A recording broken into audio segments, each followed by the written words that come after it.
परमेश्वर के दैनिक वचन। शैतान मनुष्य को भ्रष्ट करने के लिए पारंपरिक संस्कृति का उपयोग कैसे करता है? क्या ऐसी कई चीजें हैं या क्या ऐसी कई चीजें नहीं हैं जो पारंपरिक संस्कृति का अंग मानी जाती हैं? हाँ, है। इस पारंपरिक संस्कृति का अर्थ क्या है? कुछ लोग कहते हैं कि ये पूर्वजों से चली आती है। ये एक पहलू है। आरंभ से ही परिवारों, जातीय समूहों, यहां तक कि पूरी मानव जाति में जीवन के तरीके, रीति रिवाज, कहावतें और नियम आगे बढ़ाए गए हैं और वे लोगों के विचारों में बैठ गए हैं। लोग उन्हें अपने जीवन का अविभाज्य अंग समझते हैं और उन्हें नियमों की तरह मानते हैं और उनका इस तरह पालन करते हैं जैसे वे स्वयं जीवन हों। दरअसल वे कभी भी इन चीजों को बदलना या इनका परित्याग करना नहीं चाहते, क्योंकि ये उनके पूर्वजों से आई हैं। पारंपरिक संस्कृति के अन्य पहलू भी हैं जो लोगों की हड्डियों तक में जम गए हैं, जैसे कि वे चीजें जो कन्फ्यूशियस या मेंसियस से आई हैं और वे चीजें जो चीनी ताओवाद और कन्फ्यूशीवाद द्वारा लोगों को सिखाई गई हैं। क्या ये सही नहीं है? पारंपरिक संस्कृति में क्या चीजें शामिल हैं? क्या इसमें वे त्योहार शामिल हैं जिन्हें लोग मनाते हैं? उदाहरण के लिए वसंत महोत्सव, दीप महोत्सव, चिंगमिंग दिवस, ड्रैगन नौका महोत्सव और साथ ही भूत महोत्सव और मध्य हेमंत महोत्सव। कुछ परिवार तब भी उत्सव मनाते हैं जब वरिष्ठ लोग एक निश्चित उम्र पर पहुंच जाते हैं या जब बच्चे 1 माह या 100 दिन की उम्र के हो जाते हैं, और इसी तरह चलता रहता है। ये सब पारंपरिक त्योहार हैं। क्या इन त्योहारों में पारंपरिक संस्कृति अंतर्निहित नहीं है? पारंपरिक संस्कृति का मूल क्या है? क्या इनका परमेश्वर की उपासना से कुछ लेना देना है? क्या इनका लोगों को सत्य का अभ्यास करने के लिए कहने से कुछ लेना देना है? क्या परमेश्वर को भेंट चढ़ाने, परमेश्वर की वेदी पर जाने और उसकी शिक्षाएं प्राप्त करने के लिए भी लोगों के कोई त्योहार हैं? क्या इस तरह के कोई त्योहार हैं? नहीं। इन सभी त्योहारों में लोग क्या करते हैं?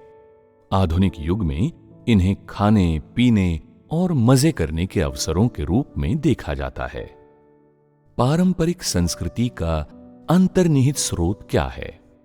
पारंपरिक संस्कृति किससे आती है? शैतान से। ये शैतान से आती है। इन पारंपरिक त्योहारों के दृश्यों के पीछे शैतान मनुष्यों में कुछ खास चीजें भर देता है। वे चीजें क्या हैं? ये सुनिश्चित करना कि लोग अपने पूर्वजों को याद रखें। क्या ये उनमें से एक है? उदाहरण के लिए चिंगमिंग महोत्सव के दौरान लोग कब्रों की सफाई करते हैं और अपने पूर्वजों को भेंट चढ़ाते हैं ताकि वे अपने पूर्वजों को भूलें नहीं। साथ ही शैतान सुनिश्चित करता है कि लोग देशभक्त होना याद रखें, जिसका एक उदाहरण ड्रैगन नौका महोत्सव है। मध्य हेमंत उत्सव किस लिए मनाया जाता है? पारिवारिक पुनर्मिलन के लिए। पारिवारिक पुनर्मिलनों की पृष्ठभूमि क्या है? इसका क्या कारण है? ये भावनात्मक रूप से संवाद करने और जुड़ने के लिए है। निस्संदेह, चाहे वो चंद्र नववर्ष की पूर्व संध्या मनाना हो या दीप महोत्सव, उन्हें मनाने के पीछे के कारणों का वर्णन करने के कई तरीके हैं लेकिन कोई उन कारणों का वर्णन कैसे भी करे, उनमें से प्रत्येक कारण शैतान द्वारा लोगों में अपना फलसफा और सोच भरने का तरीका है, ताकि वे परमेश्वर से भटक जाएं और ये न जानें कि परमेश्वर है, और वे भेंटें या तो अपने पूर्वजों को चढ़ाएं या फिर शैतान को, या देह सुख की इच्छाओं के वास्ते खाएं, पिएं और मजा करें। जब भी ये त्योहार मनाए जाते हैं तो इनमें से हर त्योहार में लोगों के जाने बिना ही उनके मन में शैतान के विचार और दृष्टिकोण गहरे जम जाते हैं। जब लोग अपनी उम्र के 40वें 50वें दशक में या उससे भी बड़ी उम्र में पहुंचते हैं तो शैतान के ये विचार और दृष्टिकोण पहले से ही उनके मन में गहरे जम चुके होते हैं। इतना ही नहीं, लोग इन विचारों को, चाहे वे सही हों या गलत, अविवेकपूर्ण ढंग से और बिना दुराव छिपाव के अगली पीढ़ी में संचारित करने का भरसक प्रयास करते हैं। क्या ऐसा नहीं है? है। पारंपरिक संस्कृति और ये त्योहार लोगों को कैसे भ्रष्ट करते हैं, क्या तुम जानते हो? लोग इन परंपराओं के नियमों से इतने विवश और बाध्य हो जाते हैं कि उनमें परमेश्वर को खोजने का समय और ऊर्जा नहीं बचती। ये एक पहलू है।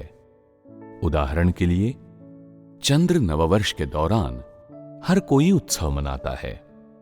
अगर तुमने नहीं मनाया तो क्या तुम दुखी महसूस नहीं करोगे? क्या तुम अपने दिल में कोई अंधविश्वास रखते हो? शायद तुम ऐसा महसूस करो, मैंने नववर्ष का उत्सव नहीं मनाया, और चूंकि चंद्र नववर्ष का दिन एक खराब दिन था, तो कहीं बाकी पूरा वर्ष भी खराब ही न बीते। क्या तुम बुरा और थोड़ा डरा हुआ महसूस नहीं करोगे?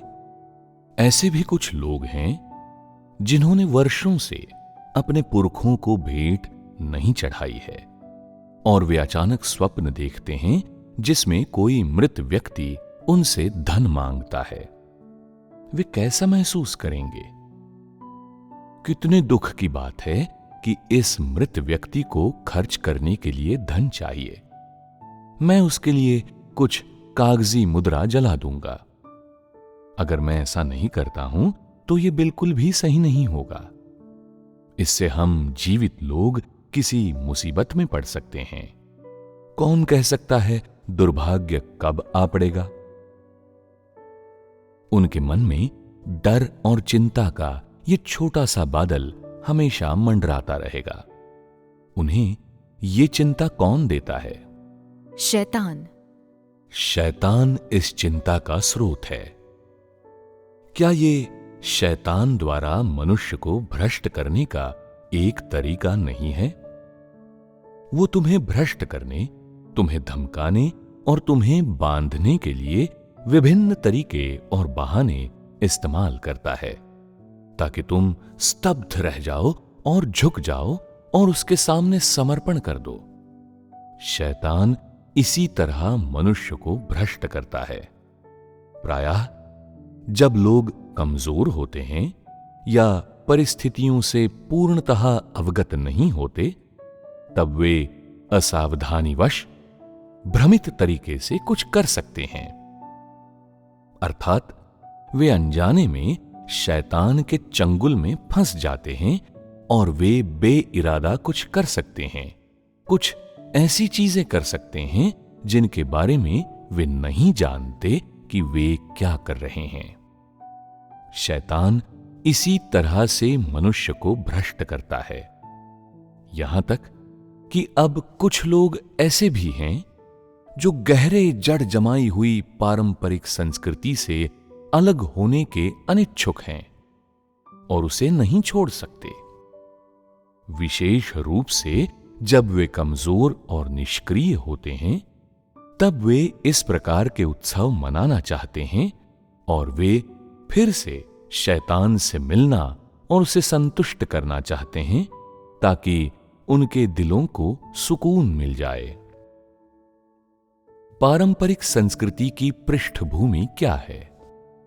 क्या पर्दे के पीछे से शैतान का काला हाथ डोर खींच रहा है?